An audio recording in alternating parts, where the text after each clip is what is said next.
Ya, kembali bersama kami di Bicara Kawan. Wah, memang COVID-19 ini merupakan satu penyakit baru ya, makanya memang seluruh dunia pun masih dalam tahap mempelajari penyakit ini atau virus COVID ini. Nah, dokter tadi dikatakan kalau yang awal-awal kan memang kita taunya droplet, tapi kemudian berkembang juga. Silakan dijelaskan lagi, Dok. Ya, benar.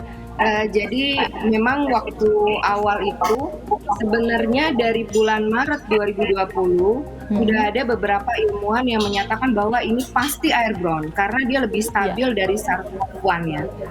Dan riset-riset mulai keluar. Jadi kita mungkin pernah ingat ada 250 orang dokter yang ke WHO. Tetapi waktu itu belum bisa disimpulkan karena data-data belum akurat ya. Yang saya ingat bulan Desember 2020 CDC sudah mengeluarkan. Jadi airborne itu seperti apa?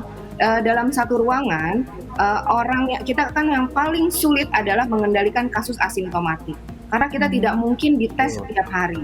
Dan sekarang akurasi dari tes juga kan menurun ya, karena virusnya mutasi, false negatifnya sudah lebih tinggi.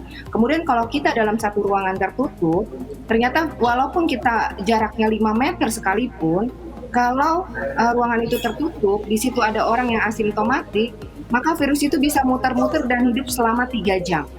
Maksudnya orang tanpa gejala begitu ya, dokter? Ya, misalnya kita kan tidak pembawa virus. Ada dalam satu ruangan, mungkin sudah dites, tapi hasilnya false negatif, dia positif, tapi dia positif, tapi hasil tesnya negatif. Kemudian di dalam satu ruangan yang sama, tidak ada ventilasi yang bisa ada perputaran. Jadi viral loadnya di situ tinggi, terhirup ya. Nah itu bisa terinfeksi. Makanya ada tambahan dari protokol kesehatan adalah membuka jendela atau memasang. Membuka jendela atau memasang confirm sekarang ya dok. Confirm. Ya, ini confirm. Wah ini makin repot ini, hampir nggak ada yang bisa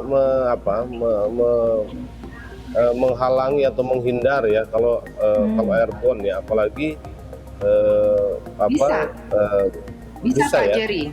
Seperti bisa. Jadi begini, kita terinfeksi ini ada beberapa hal yang mempengaruhi. Yang pertama adalah daya tahan tubuh dan viral load. Viral load tadi ya, kalau di dalam udara itu ada virus ya. Kalau viral loadnya sedikit, sudah pasti mungkin Pak Jerry mungkin sudah beberapa kali menghirup virus COVID juga. Tapi daya tahan tubuhnya kuat. Dia belum infeksi. Jadi belum sakit ya. Nggak harus sakit kalau kita kuat. Tapi viral load itu apa sih dok? Maksudnya bisa nggak dijelaskan secara sederhana nih viral load ini supaya pendengar kita tahu ini. Iya, orang cuma tahu berita viral kan? Ya. Iya, kalau viral kita paham. Banyaknya virus dalam udara. Oh gitu, dalam satu ruangan ya misalnya ya. Dalam satu ruangan ada berapa juta virus yang dihembuskan orang ketika bernafas itu sudah bisa dihitung ya saat ini. Dan misalnya ya dalam satu ruangan UGD kemudian tertutup, di situ ada pasien mungkin pasiennya sakit perut tapi ternyata asimptomatis, kemudian dia menghembuskan virus. Meskipun dokter yang sehat sekalipun, jika viral load-nya tinggi, dia akan terinfeksi. Jadi harus ada keseimbangan. Kalau misalnya yang paling penting adalah kita harus mengendalikan viral load, tapi yang lebih penting lagi kita harus kuat ya. Kita punya ketahanan imunitas yang kuat ya. Itu jadi sebenarnya sih dibilang sulit ya, sebenarnya nggak sulit kalau kita mau serius memitigasi ini sesuai dengan karakteristik virus. Tapi ini akan menjadi sulit kalau apa yang dilakukan kita ini tidak jelas gitu. Kita tidak membangun benteng ketahanan tubuh dalam 1 tahun ini, tidak ada untuk screening komorbid, gerakan masyarakat sehat dan lain-lain. Kemudian juga tidak ada peraturan-peraturan yang mengatur untuk membuka jendela atau memasang air sterilization untuk yang tidak bisa membuka jendela. Itu akan sulit, itu akan muter terus masalah. Jadi dok, apakah ini bisa dikatakan bahwa perkembangan angka kenaikan yang tinggi sekarang ini juga disebabkan oleh perkembangan baru virus ya, dan kemudian ada model baru penularan? ya, sehingga tidak hanya karena Lebaran orang kumpul, tapi sebetulnya ada cara baru penularan yang selama ini mungkin belum disadari ya, sehingga ini menuntut disiplin dan kepatuhan yang lebih tinggi serta model-model atau metode pencegahan yang lebih bervariasi ya. Kalau dulu jaga jarak cukup 1 meter, jaga jarak sekarang mungkin bisa lebih panjang ya. Begitu juga kalau dulu ruangan ber-AC itu orang boleh aja selama pakai masker, sekarang mungkin sebaiknya dihindari ya, dan sebisa mungkin pertemuan-pertemuan itu harus dilakukan dalam ruang yang terbuka, yang ada udara atau ada perputaran udara yang lebih segar, ya, sirkulasi udara lebih lancar.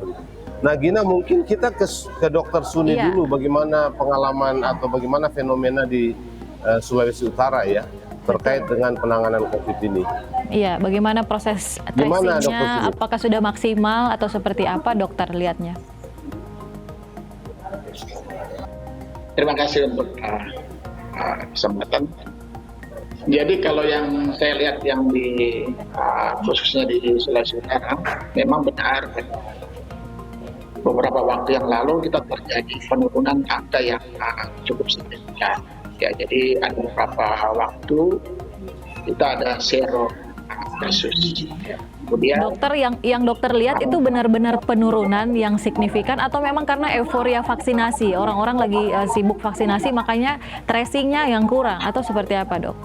Iya, itu yang saya penjelasan lanjutnya seperti itu. Jadi pada dasarnya kita lihat datanya bahwa ada terjadi nanti ya dari data tersebut akan dikaji lagi apakah penurunan tersebut karena kasusnya mungkin sedikit atau karena tracing dan testing yang berkurang.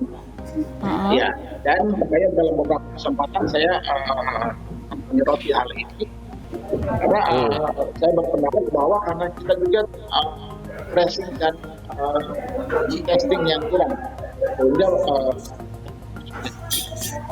apapun ada intinya bahwa terjadi penurunan.